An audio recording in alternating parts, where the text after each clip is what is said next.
অধিকার বঞ্চিত পুরুষদের প্রতিনিধি হিসাবে নির্যাতিত পুরুষদের আর্তনাদ তুলে ধরতে আজকে দাঁড়িয়েছি। এই দাঁড়িয়ে থাকা এবং প্রতিবাদী কণ্ঠ নির্যাতিত পুরুষদের বুকে আসর সংসার করেছে পুরুষ নির্যাতন দমন আইনের। আমরাও চেষ্টা করছি নির্যাতিত পুরুষদের মুখে হাসি ফোটাতে।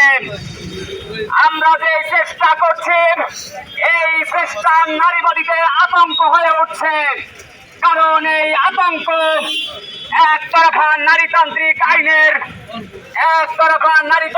আইনের যে ভাগ ফকর রয়েছে তা ভেঙে আমরা চুরমার করে দিতে চাই।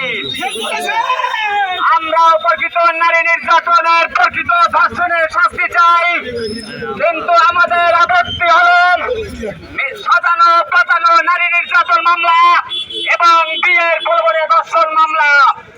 এই সাজানো পাতানো নারী নির্যাতন মামলা